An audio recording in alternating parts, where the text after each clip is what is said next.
वन्दितु सर्वसिद्धे ध्रुवमचलमनोवमं गदिं पते वोच्छामि समयपाहुड मीणमोसुद केवलीभणिदम् नमः समयसाराय स्वानुभूत्या चकासते चित्स्वभावाय भावाय सर्वभावान्तरच्छिदे अनन्तधर्मणस्तत्त्वं पश्यन्ति प्रत्यगात्मनः अनेकान्तमयी मूर्तिर्नित्यमेव प्रकाशिताम्। Impatience, a curse. अधीरता ही अभिशाप है। जिसको रुकना नहीं आया उसको पाना नहीं हो सकता। अनंत संकटों का आयतन यह अधीरता ही है। यह अधीरता ही वह वायरस है जो दिमक की भांति अच्छे पौरुष को भी कुदेर के खत्म करने की सामर्थ्य रखती है। इसलिए ज्ञानी धर्मात्मा जी धैर्य का अवलंबन करते हैं। जो अधीर जीव है वह सफल होकर भी सफलता को पचाने में समर्थ नहीं है। ज्ञानी धर्मात्मा जीव धैर्य के आलंबन पर बड़ी बड़ी असफलताओं को भी बहुत आराम से पचा जाता है, बहुत आराम से। हम ये कह सकते हैं अधीर जीव जीत के भी हारता है, धीरवान धैर्यवान जीव हार के भी जीतता है। आगे इसलिए धैर्य का ही आलंबन करना चाहिए। हमारी समस्त आशाओं को जब मिटता देखते हैं हम, उन मिटती हुई आशाओं में भी जो हमको बिखरने नहीं देता वह एक धीरता ही है। देखिए ना, लौकिक सेक्टर में पहले बात करते हैं, फिर प्रकरण से भी जुड़ेंगे।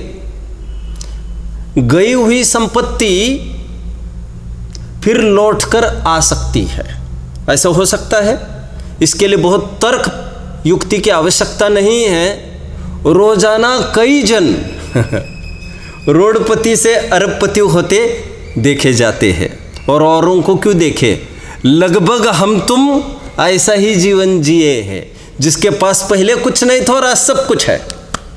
गई हुई संपत्ति लौटकर आ सकती है, लेकिन संपत्ति लौटाने के लिए हमारा जिंदा रहना जरूरी है। यदि हम स्वयं का ही नाश कर बैठेंगे तो वो भी संभव नहीं होगी। आगे बढ़ता हो। गई हुई विद्वत्ता भी लौटकर आ सकती है, उसके लिए भी जिंदा रहना जरूरी है। गई हुई प्रतिष्ठा भी लौटकर आ सकती है पुनः अर्जित करके, लेकिन जीना पड़ेगा उसके लिए भी। दुर्बलताओं का निर्बलताओं का भी अभाव करके सबलता आ सकती है, उसके लिए भी बोलिए जीना तो पड़ेगा। जीना पड़ेगा को दूसरे अर्थ में बोलो धैर्य, पेशेंस। थोड़ा रुकिए। बहुत अच्छी घटना बाल्यावस्था में ही पढ़ने में आई थी। वैसे पढ़ने में नहीं आई थी, पढ़ी माँ ने थी हमारे, फिर माँ ने हमको सुनाई थी। कुछ ऐसी स्थिति हुई थी, एक 15-20 साल पहले की बात समझ लीजिए। पूरा सूखा पड़ा था, 2-3 साल कोई बारिश नहीं बनी। सत्य घटना की बात कर रहा हूँ, घटना थी वो, कोई कहानी नहीं है, घटना है। एक किसान ने यह तय किया था इस बार मैं कर्ज मुक्त हो जाऊंगा। दूर दूर तक जहाँ नज़र फेंकता उसको हर एक फसल में, लहलहाती फसल में वही अरमान और उम्मीदें थी कि अभी इस बार 3-4 साल का पूरा कर्जा हमारा चुकता हो जाएगा, और अभी फसल कटनी थी, हफ्ता बाकी था। लाखों की खेती है ये आज, लाखों की फसल है ये आज। लेकिन अनहोनी तो वैसे भी कुछ होती नहीं है वस्तु स्वरूप में, लेकिन मान्यता के हिसाब से ऐसा हुआ, बाढ़ आ गई, पूरा खेत पानी के नीचे, अंडर वाटर, नदी के पास में था खेत, उम्मीद नहीं थी और ऐसा हो गया। किसान ने सोचा कि मैं आत्महत्या कर लूँ, उसकी पूरी आप बीती आई थी छपकर। जैसे आत्महत्या करने को निकला, आत्महत्या करने को हुआ, आकाश ध्वनि तो बाहर से आती है, एक ध्वनि अपने अंदर से आती है। हर एक का अपने पास एक टीचर होना, गाइड होना जरूरी है, वो बाहर से नहीं आता, अपनी ही सद्बुद्धि हुआ करती है। अंदर से आवाज ये आई, ये सब खड़ा मैंने ही किया था ना, शून्य से इतनी सब निर्मिति मैंने ही की थी, आज ये चला जाएगा सब कुछ, लेकिन यदि मैं जिंदा रहूंगा तो ये सब फिर से उभारा जा सकता है। लेकिन उसके लिए मुझे जीवित रहना पड़ेगा, मुझे उसके लिए चाहिए धैर्य। इसके लिए मैं कह रहा था, हमारी टूटती हुई आशाओं में हमको जो बिखरने से बचाता है वो धैर्य ही तो है। इसलिए धैर्य हमारा भगवान है, जिसने धैर्य का विश्वास आस्था की उसको सम्यक दर्शन हो गया, वही क्रमबद्ध बर्य की अनुभूति हो गई। ये सब लौकिक सेक्टर के मैंने उदाहरण दिए। अलौकिक सेक्टर में क्या होता है, यहां पर भी जल्दी मच जाती है। आदत से मजबूर जीव जैसी प्रवृत्ति बाहर करता है वैसी प्रवृत्ति यहां करता है। फॉर एग्जाम्पल, जिसकी संचय वृत्ति है वहां पर धन इकट्ठा करता था, यहाँ पर उसकी वृत्ति किसी न किसी रूप में प्रवृत्त होती है। यहाँ पर ज्ञान संचय के रूप में प्रवृत्त हो सकता है या कर्ता बुद्धि देने में लग सकती है। एनीवे, इसलिए मैं हमेशा कहता हूँ कि हमारा मोह कम हुआ है, इस भ्रम को छोड़िए, अथवा इस बात का पुनर्निरीक्षण करिए, पुनर्परीक्षण करिए। हम जो कहते मोह घट गया है, सचमुच ऐसा नहीं है भाई साहब। पहले 100, 200, 1000 जन से जुड़े थे, एक पब्लिक सोशल प्लेटफॉर्म था पहले। अब उनसे निवृत्त होकर हमने किया क्या है, साधर्मियों का फील्ड पकड़ा है। माना साधर्मियों की भी छोड़ दो, हजारों लाखों का मोह छोड़कर हम जो 2-4 खोपड़ियाँ है घर की, उनमें उतना ही मोह कर रहे हैं। मोह का दायरा हमने बदल दिया है। मोह घटा नहीं है, मोह का विषय दरअसल घट गया है। और आकुलित होने वाले तो मंदिर चाहिए ना, पंचकल्याणक चाहिए ना, फिर ऐसे प्रतिमा का अभिनय हो रही है ना, और जिनवानी की अभिनय हो रही है ना। अरे किसी भी हालत में स्वयं की अभिनय तुम्हें नहीं करना चाहिए था, नहीं करना चाहिए। इस सुप्रीम भगवान को, सुप्रीम सोल को जो भूलता है और बाहर के देवशास्त्र गुरु का भी बहुत आदर करता है, वो अनधिकृत चेष्टा है उसकी। इसलिए सदा सुखदास जी को लिखना पड़ा प्रभवनांग में, दुर्जन आदि मंदिर आदि आकर बिगाड़े तो भले ही बिगाड़े, मेरा अंतरंग धर्म तो वे नष्ट नहीं कर सकते, रत्नत्रय रूप। दुर्जनों का काम बिगाड़ना होता है, बात को पूरी करिए। और सज्जन उसी उखाड़ी हुई फसल की जगह ऐसी बुआई करते हैं। जगन मोहन लाल जी कटनी वाले ने 50 साल पहले एक स्लोगन जारी किया था, समाज को एक इस बात की सूचना कर दी आप समय सार मत डुबोइए सोनगढ़ियों को दिमाग में रखकर, आप बहुत घाटे में हो, धोखे में हो। क्योंकि यदि आप ऐसा करते हो एक ग्रंथ के बदले वो 100 हजार लाख ग्रंथ छापने की तैयारी रखते हैं। आप इस धोखे में मत रहिए कि एक आध ग्रंथ हटाकर, एक आध पन्ना हटाकर तुम कुंद को नजरअंदाज कर सकोगे, ऐसा नहीं हो सकता। एनीवे, लौकिक क्षेत्र में जैसे धैर्य बहुत कार्यकारी है, हर फील्ड में। आज जल्दबाजी के कारण तो घर टूट फूट रहे हैं। हमको सुधार का बिल्कुल भी क्या हुआ, अरे तुम लगे पीछे, अनादि का अनंत काल का संस्कार पड़ा है, ऐसा थोड़ी जाएगा। लोकोत्तर सेक्टर में क्या होता है, यहाँ पर भी आकर वो अधीरता बरकरार रहती है। ये बहुत महत्वपूर्ण दौर पर अपन आकर खड़े हैं, जिसमें अमृतचंद्र स्वामी जी तो ये कहते नजर आ रहे थे, जो यहाँ से निकलता है, कल का उदाहरण, वो कहाँ से निकलता है? वो वहाँ से निकलता है। उन्हें कहा ना, जो शास्त्र स्वाध्याय में डुबकी लगाता है वो तो निकलने, यहाँ से थोड़ी निकलता है, निकलने का रास्ता आत्मानुभूति हुआ करता है। जो यही से निकल रहा है वो तो अंदर गए नहीं था, वो तो यही था। जय कल अमृतचंद्र स्वामी ये कह रहे थे, जो जिन वचन में रमण करते हैं जीव, टोडरमल जी की भाषा में बात कर सकेंगे, नए श्रोता का स्वरूप, श्रोता का स्वरूप बोलिए। शास्त्र स्वाध्याय में, शास्त्राभ्यास में अति आसक्त है। क्या कहा? अति आसक्त है शास्त्राभ्यास में, प्रीतिपूर्वक सुनता है। तत्प्रति प्रीति चित्तेन यन वार्ता पिहि श्रुता निश्चितंस भवेद भव्य भावी निर्वाण भाजनम। यहां पर यह कहा तो जो जिन वचन में रमण करते हैं, सपदी, सपदी मीन्स इमीडिएटली, तुरंत ही, इक्षंत एवं देख लेते हैं। किसको? अपने स्वरूप को, ज्ञानानंदमयी स्वभावी समय सार को वे देखने में सफल होते हैं। कब?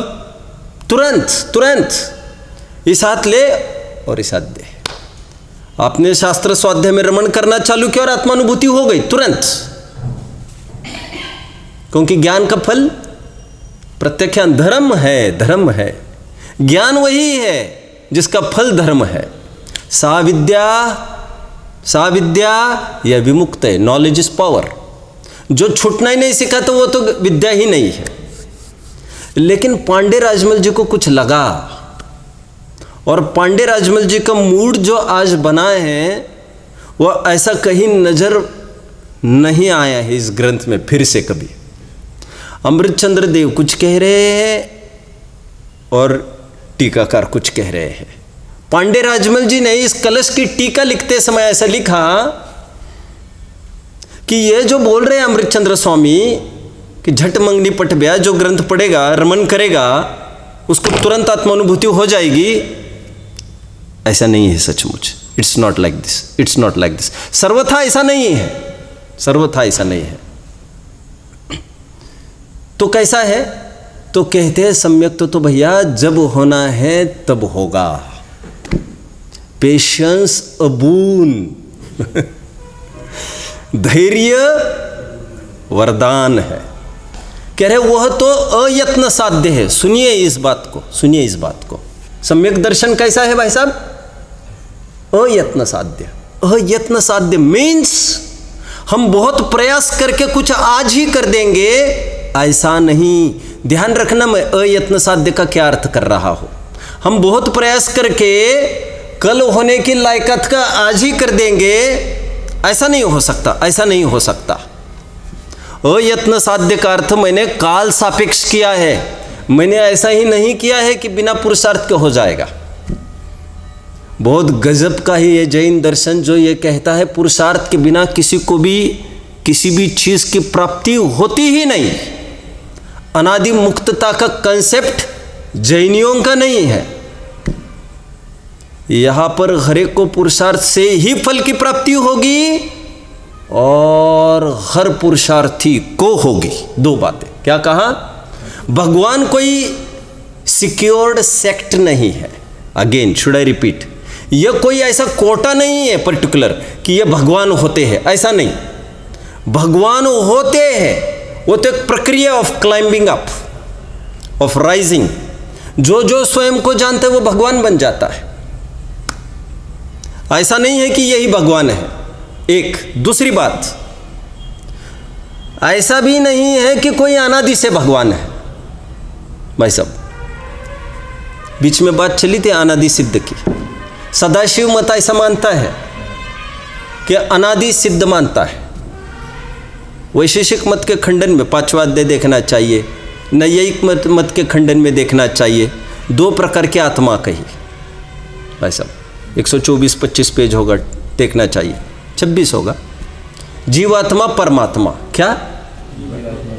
आत्मा दो प्रकार की, जीवात्मा परमात्मा। क्या बात कर रहे? तुम परमात्मा बहिरात्मा अंतरात्मा कहते तो बात जमती। तुमने बात कही जीवात्मा और परमात्मा मतलब परमात्मा नाम के एक स्पीसीज है वे कहते हैं, और जीवात्मा नाम के एक स्पीसीज है। ये दो अलग अलग नस्लें हैं, तो कोई रेडीमेड होते ही है वे। और जैन दर्शन ये कहता है जितने भी परमात्मा हुए हैं वे पहले कभी पामर थे, सांसारी थे। समझिए बात को। जैन दर्शन दो बातें कहता है। वो ये कहता है कि पुरुषार्थ से ही भगवान होता है, किसी के आशीर्वाद, किसी की सिफारिश से, चापलूसी से, मक्खनबाजी से तो काम होता नहीं, और रेडीमेड बिना मेहनत से होता होगा ऐसा भी नहीं। सेकंड बात, और पुरुषार्थ से होता ही है, ऐसा भी नहीं कोई एक रिजर्व कोटा ही है फिर अभी नया इनटेक नहीं होगा, ऐसा नहीं होता। यहाँ पर पांडे राजमल जी ऐसे बोल रहे हैं कि जो अमृतचंद्र स्वामी ने यह कहा अभी कि वे तुरंत आत्मा की अनुभूति कर लेते हैं, और तुम रोजाना हमारे पास उठकर आओगे साहब हमने तो किया और हमें आत्मानुभूति नहीं हुई, उनके लिए हम बात कहना चाहते हैं कि ऐसा नहीं है कि आत्मानुभूति तुरंत अभी वैसे हो ही जाएगी समय के पहले। वो तो जब होनी होगी तब ही होगी। उसको वे कह रहे अयत्न साध्य। अयत्न साध्य का अर्थ बिना पुरुषार्थ के होगी ऐसा नहीं, होगी तो पुरुषार्थ पूर्वक, लेकिन ऐसा असमय का पुरुषार्थ करके। हालांकि असमय में पुरुषार्थ भी कैसे होगा, मैं तो बोली भाषा, मुझे बोलने में कमजोरी है। असमय में पुरुषार्थ करोगे तो असमय में काम हो बैठेगा, ऐसा नहीं होगा। हालांकि वो पुरुषार्थ संज्ञा भी कहाँ पाएगा, कहाँ पाएगा। कोई कैसे भी बंजर ही भूमि में बीज बुआई करने लग जाए, मैंने बहुत परिश्रम किया लेकिन फल तो नहीं हुआ, तो परिश्रम संज्ञा भी नहीं पाएगा, पागलपन संज्ञा पाएगा।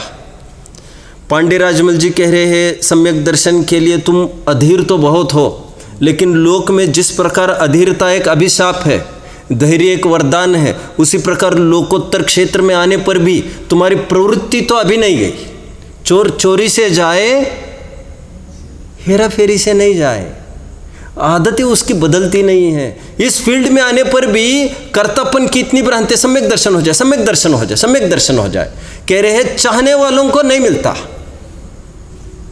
बिन मांगे ये सम्यक तो मोती मिले। निश्चिंत होना चाहिए।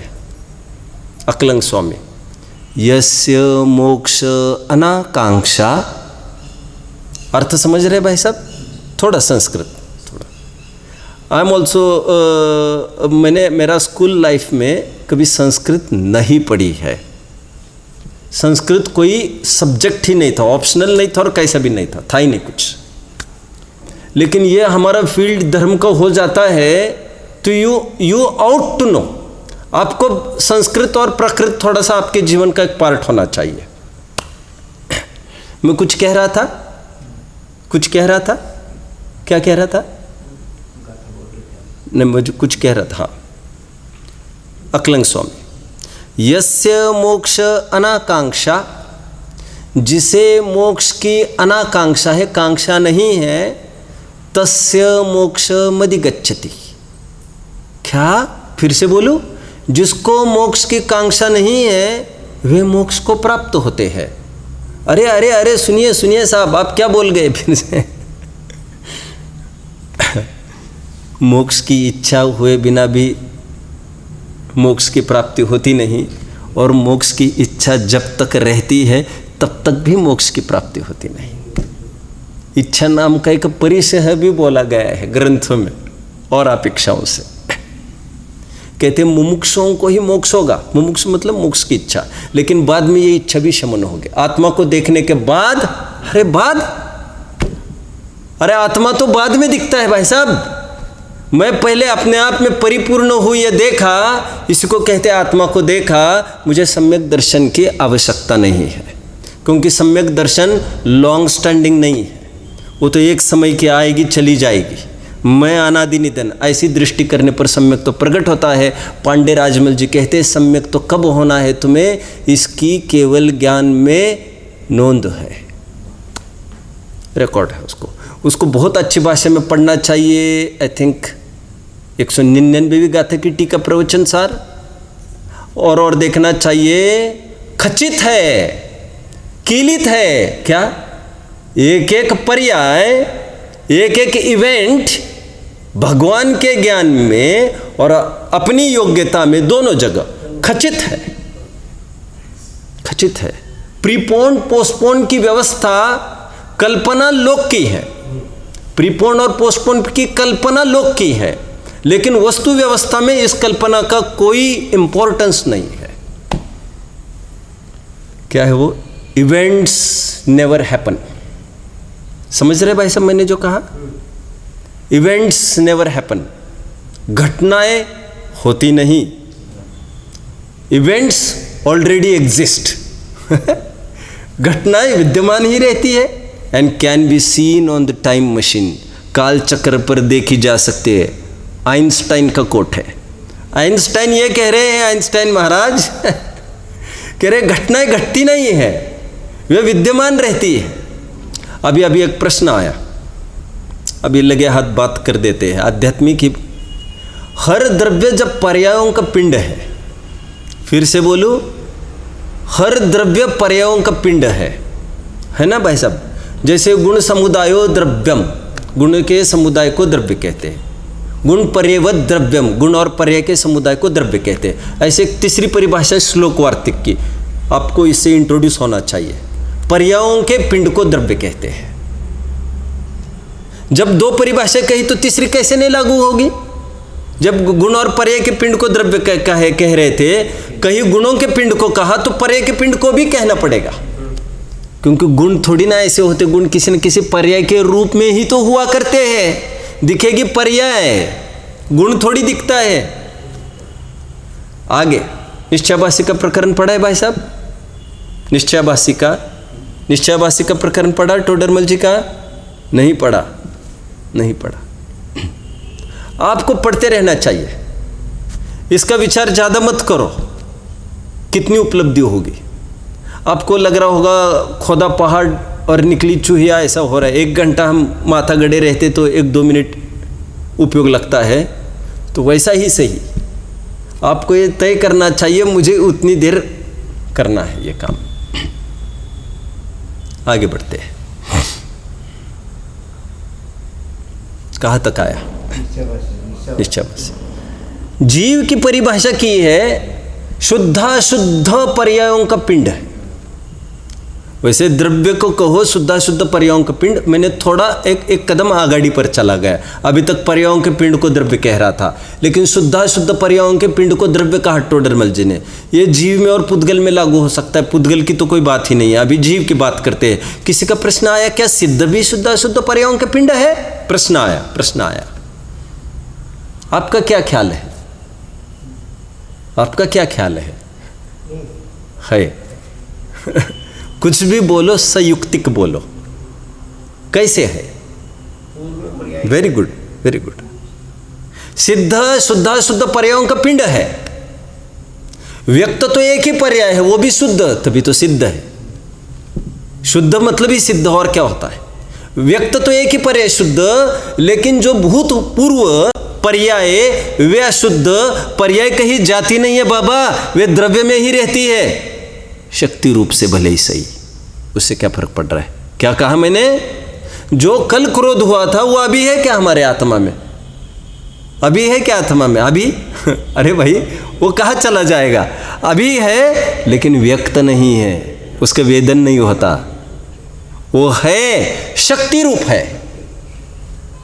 और वेदन तो व्यक्ति की हुआ करती है, शक्ति का थोड़ी वेदन होता है। पारिणामिक भाव के रूप में, ध्रुव के रूप में विलीन हो गई। जैसे एक लहर उठी, कहाँ चली गई? अभी थी लहर, कहाँ चली गई? चली कहाँ जाएगी? समुद्र के बाहर लहर जाएगी कैसे? और एक एक लहर जाने लग जाए तो समुद्र रहेगा कैसे? एक एक पर्याय बाहर जाने लग जाए, क्रोध की पर्याय को इतना धक्के मत मारो धक्के, तुम्हारा द्रव्य ही खत्म हो जाएगा। फिर नहीं साहब, फिर क्रोध का क्या करेंगे? बाबा उसकी दृष्टि बनाए हैं इसलिए अभी भी वो क्रोध है। दृष्टि छोड़ो तब फिर वो क्रोध ही नहीं है, वो पारिणामिक भाव के रूप में द्रव्य में विलीन हो जाता है। एक स्वाभाविक नेचर है। जिस प्रकार पर्याय समुद्र रूप हो जाती है लहर, उसी प्रकार यह जो क्रोध उत्पन्न हुआ है वह अगले समय में अपर्याय रूप हुआ, मतलब ध्रुव रूप हुआ, क्योंकि ध्रुव प्लस पर्याय इज इक्वल टू द्रव्य। टेक्निकल बात हो गई थोड़ी, लेकिन आप समझ रहे हैं भाई सब? Very good, very good. आप समझ रहे हैं? आप समझ रहे हैं ना? उपयोगी हवा जा रहा है थोड़ा, कानपुर जा रहा है, कानपुर जा रहा है उपयोग। अब बोलिए, कुछ बोलना है बोलिए। हाँ, मतलब जो पर्याय हमारी अभाव रूप हो गई सकल के लिए, वो ध्रुव कैसे, वो मतलब ध्रुव कैसे हुई? प्रश्न बराबर है ना? बराबर है प्रश्न। ध्रुव प्लस पर्याय इज इक्वल टू द्रव्य। सही है जो मैंने कहा, ध्रुव प्लस पर्याय इज इक्वल टू द्रव्य। द्रव्य के दो अंश, ध्रुव और पर्याय। पर्याय कितने समय की? एक समय की। अभी अगले समय में भी द्रव्य रहेगा कि नहीं रहेगा? तो नई पर्याय होगी, तो ये पर्याय कहाँ चली गई? और कहीं चली जाएगी क्या? द्रव्य के बाहर तो नहीं जाएगी, तो उसको छिपने के लिए एक ही स्थान है ध्रुव। लेकिन वो पर्याय व्यक्त रूप से शामिल नहीं होती, व्यक्त रूप से नहीं है, अव्यक्त शक्ति रूप से। अव्यक्त हो गई शक्ति शक्ति जैसे जैसे इस बालक में, इस पुरुरवा में अभी शक्ति है, भविष्य में महावीर होने की शक्ति तो अभी है, उसी प्रकार भगवान में पूर्वकालीन जो पुरुरवा हुआ उसकी शक्ति अभी है, लेकिन भविष्य में थोड़ी होगा। वो भविष्य में होने योग्य अथवा पूर्व में जो हुआ शक्ति तो निरंतर विद्यमान रहती है। शक्ति के बिना व्यक्ति संभव ही नहीं।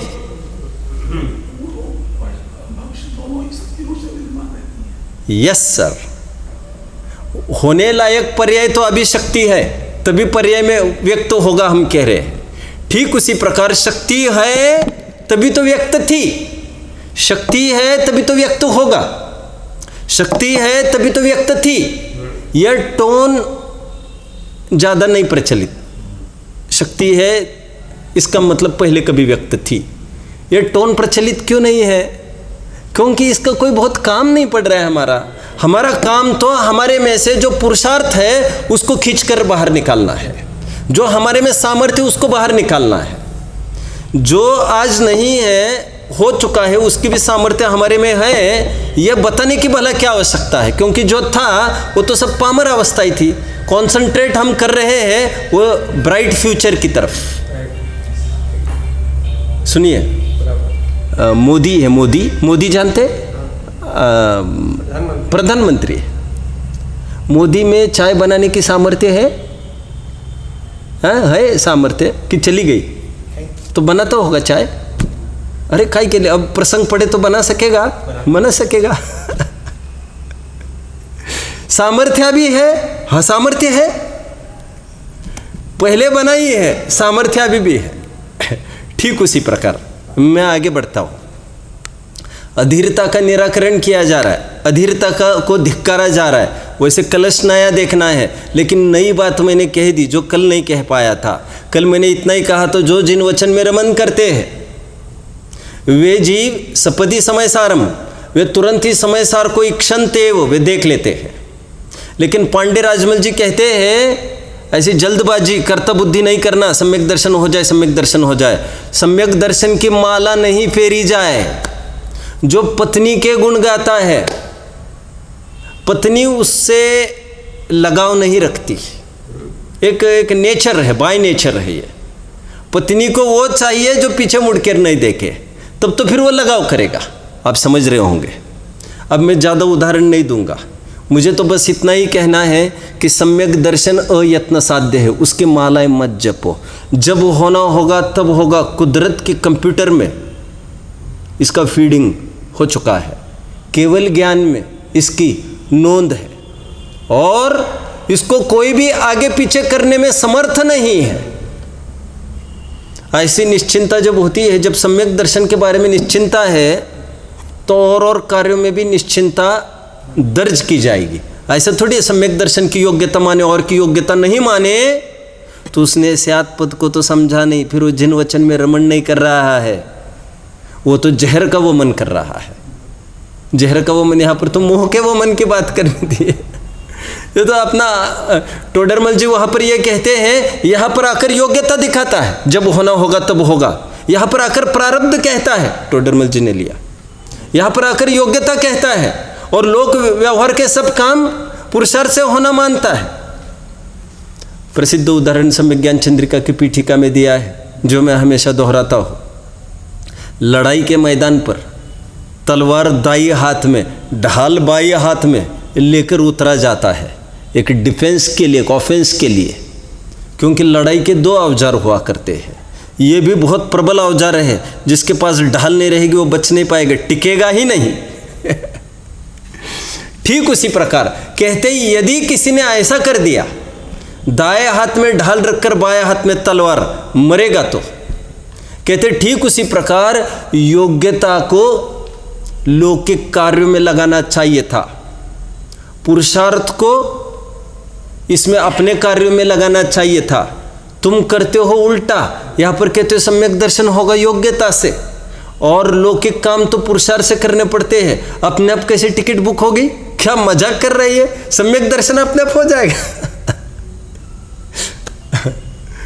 यहाँ पर राजमल जी ने यह कहा कि सम्यक दर्शन अयत्न साध्य है, केवल ज्ञान में इसकी नोंद है, इसको आगे पीछे करने की कोई गुंजाइश नहीं है। जो ये समझते होंगे तुरंत होगा, ऐसा नहीं है। तुम्हें धैर्य होना चाहिए, और वो धीरता ही सम्यक दर्शन है। ये कलश हमारा चल चुका, आगे के कलश को आज हमें देखना है, सरसरी नज़र से इसको देख लेते हैं। फिर स्यात् पद आ रहा है। क्या कहा मैंने? मैं दोहराऊं, फिर स्यात् पद आ रहा है। आज कल भी स्यात् पद आया, आज भी स्यात् पद आया, दूसरे कलश में भी आया था, अनंत धर्मणस तत्वम कहकर, अनेकांत कहकर। दूसरा कलश, चौथा कलश, पांचवा कलश खोजोगे तो तीसरे कलश में भी मिलेगा। वैसे तो मैं परम विशुद्ध हूँ, वैसे मैं शुद्ध चिन्मात्र मूर्ति हूँ, लेकिन कलुषित हुआ है आशय। ये स्याद्वाद, स्याद्वाद ये रीढ़ की हड्डी है जैन दर्शन के। देखिए, समझिए इस बात को। तत्वर सूत्र का पहला सूत्र, वैसे गवेषणा करते हैं हम। तत्वर सूत्र का पहला सूत्र है सम्यक दर्शन ज्ञान चारित्राणि मोक्ष मार्ग।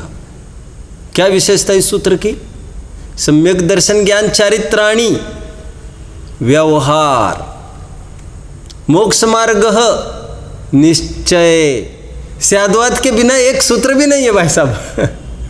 भेद रूप कथन करके अभेद आगे बढ़ना है। चौथा सूत्र ले लीजिए, जीव अजीव आश्रय बंध संवर निर्जरा मोक्षास।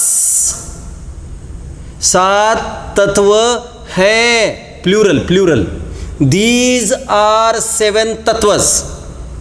इंग्लिश में ऐसा ट्रांसलेशन होगा, रॉन्ग रॉन्ग। उसका ट्रांसलेशन ये होगा, दिस इज 7 तत्वस। अरे दीज आर चाहिए, दिस इज कह रहे हो, सिंगुलर में बात करें। तत्वम, तत्वानी नहीं। 2 दिन के बाद मुझे इस सूत्र पर बहुत विस्तार से बात करनी है, शायद 7वें कलश में और 13वीं गाथा में, इसलिए मैं उस दिन के लिए छोड़ देता हूँ। तत्वानी नहीं कहा, तत्वम कहकर, तत्वम एक वचनी और ये बहुवचनी है सब। ये व्यवहार, ये निश्चय, संधि समझे स्याद्वाद की। आप समझ रहे भाई साहब? फिर से मति, श्रुत, अवधि, मनपरे, केवलानी, ज्ञानम। क्या अर्थ है सूत्र का जानते हैं? ये 5 ज्ञान है। इंग्लिश में बात करता हूं। दिस इज 5 टाइप्स ऑफ ज्ञान है। दिस इज कि दीज आर, दिस इज। आप समझ रहे हैं? अभी ये एक ज्ञान की बात कर रहे हैं, हमें लगता है ये तो 5 ज्ञान बताए। आचार्य देव यही तो कहना चाहते हैं, ये 5 नहीं है, एक को देखने के नजरिए है। जब वही ज्ञान लोकालोक को जानता है, उस ज्ञान को केवल ज्ञान कहते हैं। जब वही ज्ञान दूसरों के मन में स्थित पदार्थ को जान लेता है, उसको मनपरे ज्ञान कहते हैं। जब वही ज्ञान, जब वही ज्ञान, जब वही ज्ञान, जब वही ज्ञान, ज्ञान वही तो है, कहाँ बदलता है?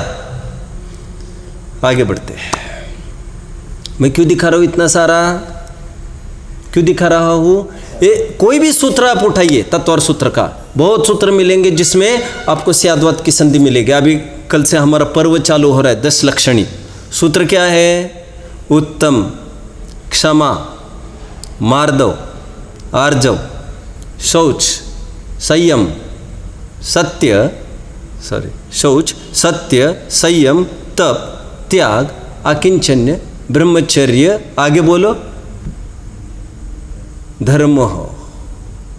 फिर एक वचन का प्रयोग किया क्योंकि कहते ये सब एक धर्म है। मैं क्यों दिखा रहा हूं? ये निश्चय और व्यवहार की संधि है।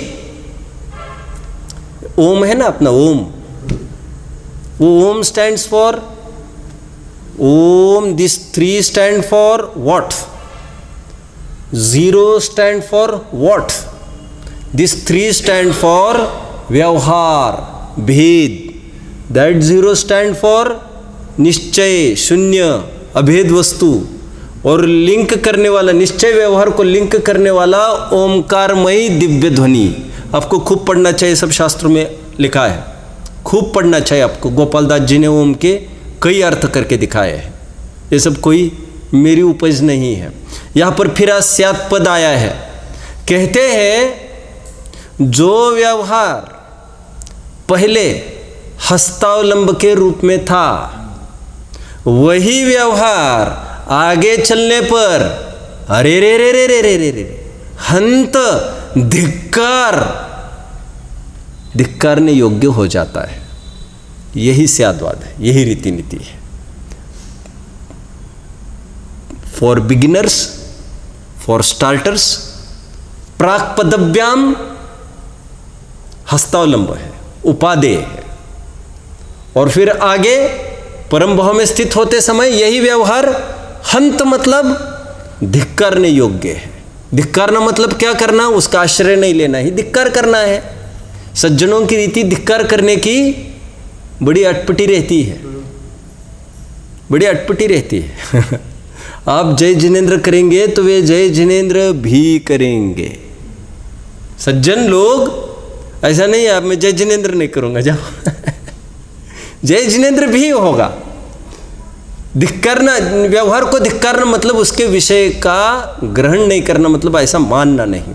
कलश देखते हैं, व्यवहरणनयः स्याद्यद्यपि प्राक् पदव्या मिह निहित पदानां हंत हस्तावलंब। कलश 5 तदपि परममर्थं चिच्चमत्कार मात्रं परविरहितमन्त पश्यताम नैश किंचित। बहुत सुंदर कलश है। और यह कलश और अभी जो कलश चल चुका वो एक अर्थ कोई बड़ा अंतर नहीं है। अभी कह रहे थे उभय नए विरोध ध्वंसिनी स्यात् पदांके, जो विरोध भाषित होता है वो स्यात् पद के द्वारा निर्मूलन हो गए, ठीक हो गया। अभी अपेक्षा है उनकी, अच्छा इस अपेक्षा बात कर रही, इस अपेक्षा बात कर रहे। मैं एक सूत्र का हमेशा याद कराता हूँ, घृतम विषम अमृतम। मैं हमेशा कहता हूँ, हम लौकिक डिक्शनरीज देखे अमर शब्दकोश में, उसमें घी के पर्यायवाची नाम देखना चाहिए। क्या कहा? घी। घी के पर्यायवाची में लिखा है अमृत। पहली बात तो अमृत, ये मानते हो आप? इसको कैसे नहीं मानेंगे? अमृत हुए बिना हम जैनी लोगों का तो खरीदने का तो भाव होता है नहीं, घर पर ही सब बनता है। बात कहने की ये है, लेकिन क्या उसका तो अमृत है ही, वो तो है। लेकिन और एक अर्थ लिखा आगे घृत का, क्या? जहर।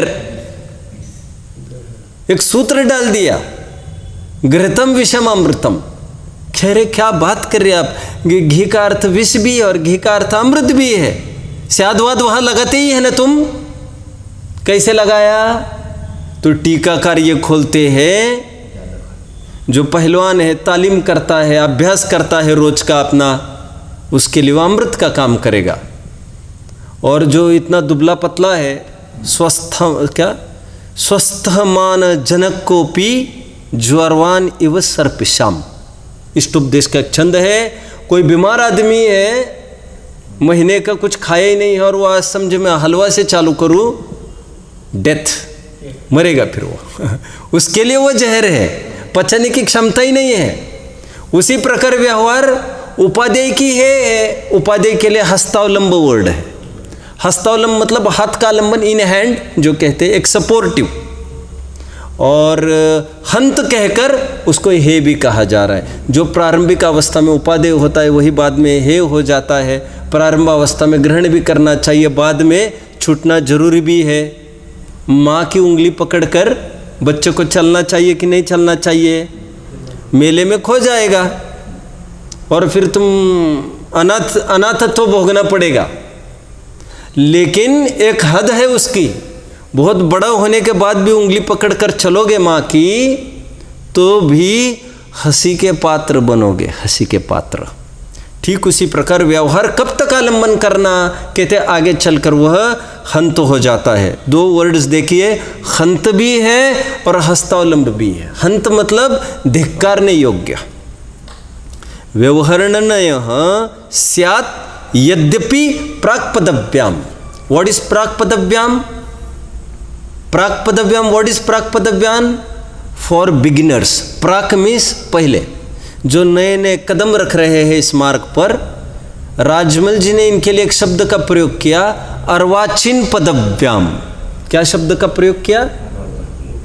जो नए नए, नॉट ट्रेंड, नॉट प्राचीन।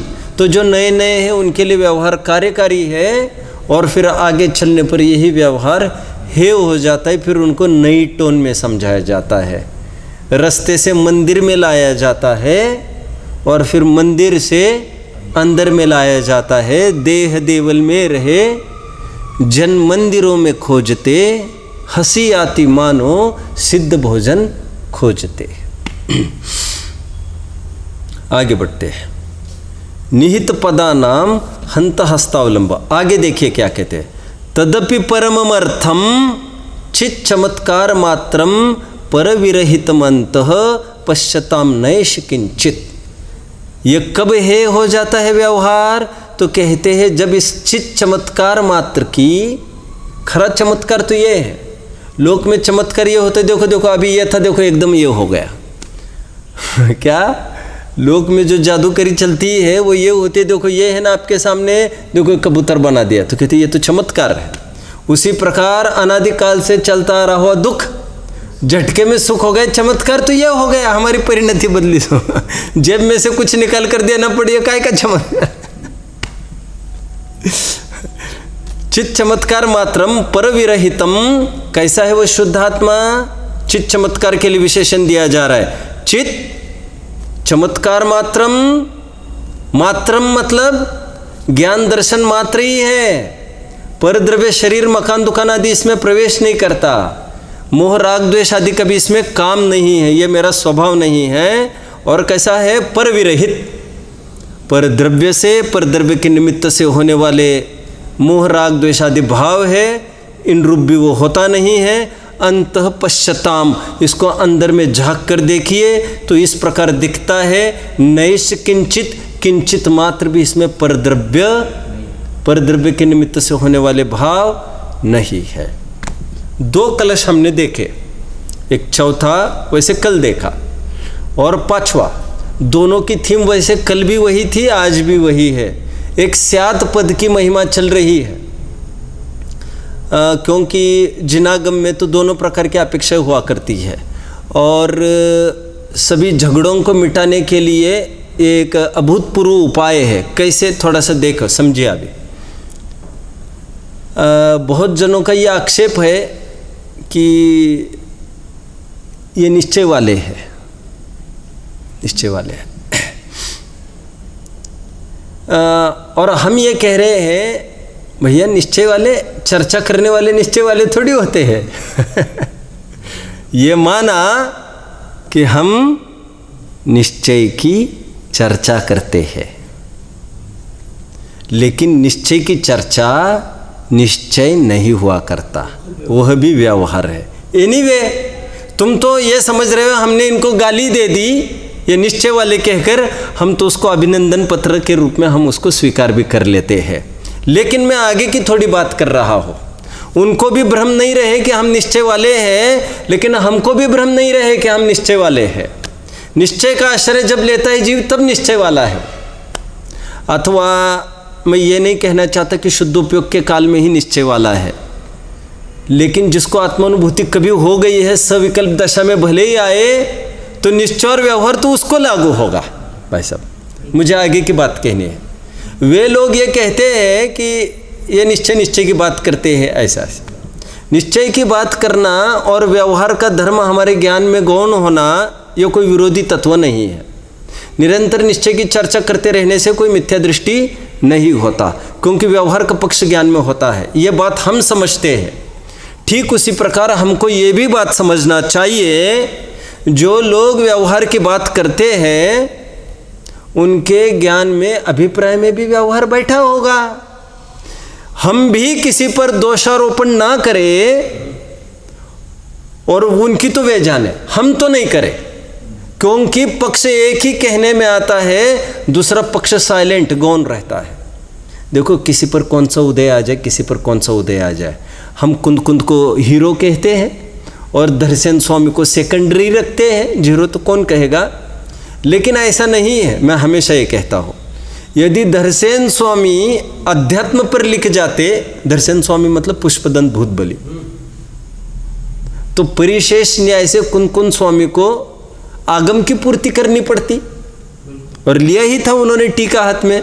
कौन कैसा लिखता है, ध्यान रखना, कौन क्या लिखता है, इससे कोई बड़ा छोटा नहीं होता। कौन क्या बोलता है, मतलब व्यवहार का कथन कर रहे हैं, ये निश्चय का करते हैं इसलिए वे अच्छे, ये बुरे मतलब सेकेंडरी, ऐसा भी नहीं होता। नेमिचंद सिद्धांत चक्रवर्ती एखादा आध्यात्मिक ग्रंथ लिखते, और वही रविशेन आचार्य भी एखादा आध्यात्मिक ग्रंथ लिखते। हम इसके बल पर यह नहीं कह सकते कि कुन कुन ज़्यादा आध्यात्मिक थे। एक बात अध्यात्म के कथन की बात अलग है, लेकिन उससे आध्यात्मिक और उससे गुणस्थान का कोई लेना देना नहीं है। यह स्यात् पद समझ में आने पर हमारे सभी झगड़ों का निवारण होता है। देखो बहुत समाजों में ऐसा होता है, मैंने बहुत कुछ एक्सपीरियंस किया है बहुत नज़दीक से। और आप लोग तो बहुत मातब्बर हो और समाज में रहे ही हो, और आप तो कहना चाहिए आप अच्छे फील्ड, मतलब आप तो करता धरता भी हो, थोड़े से अधिकारी वर्ग भी है। हमने बहुत नज़दीक से नोट किया, एक विद्वान बैठा गद्दी पर, उसने व्यवहार का निरूपण किया। दूसरा वक्ता बैठा गद्दी पर, उसने व्यवहार को दोहया कहता हूँ मैं, जैसे पब्लिक बोलती है। फिर दो विद्वानों के आपस में, और इस बहाने श्रोताओं में ये कुछ कहते इनके आपस में, ऐसा बहुत चलता है। यह कुटेव हमारी टूटना चाहिए, अच्छी नहीं है ये बात। विद्वान की यह सोच होना चाहिए कि कितना अच्छा योग है श्रोताओं का। हम एक पक्ष कह रहे हैं और हमारे बाद दूसरा पक्ष कहा जा रहा है, जिससे डाइवर्ट नहीं हुए श्रोता, दोनों बराबर बना रहे। लेकिन श्रोता भी आपस में लड़ते नजर आते हैं कि यार जो हम कह रहे तुम साफ करते जा रहे हो, तुम हम कह रहे तुम साफ करते जा रहे हो। भैया ये स्यादवाद है। टोडरमल जी ने वैसे एक जगह लिखा है, किसी एक नए का कथन करने में यदि बीच में बार बार दूसरा नए लाते रहे हम, तो कहते फिर जो कहना चाहते उसकी दृढ़ता ही नहीं आएगी। इसलिए एक विद्वान को आप कहेंगे नहीं सब विद्वान को दोनों कथन करना चाहिए। अरे भैया दोनों कथन करेंगे तो गुड़ गोबर हो जाएगा ना, सब खिचड़ी हो जाएगी। एक जो जमाना है वो प्रॉपर जमाना चाहिए, फिर सेकंड डे थर्ड डे जो क्रम से सब विषय आते उसको समझाया जा सकता है। अब तो दूसरे विद्वान का दूसरा विषय तो उसको वो समझाए। अच्छी सशक्त परंपरा ये होती है, जब शिविर कोई लगता है तो इन्होंने समय सार लिया है, वर्गीकरण होना चाहिए। ये रत्नकरण सावकाचार्य, ये विद्वान मोमड़ सार ले, और ये विद्वान ने पिछली बार समय सार लिया था, ये ही विद्वान श्रावकाचार्य लिया। ऑफर करे, समाज ऑफर करे, इसमें क्या आपत्ति है। हम डाउन नहीं समझे, इस बात को समझना चाहिए। स्यादवाद में जिनवानी होती है, कहो कुछ भी, मान्यता सुरक्षित रहती है, कुछ भी कहने में न विरोध होता है, न मान्यता कहीं हटती टूटती है।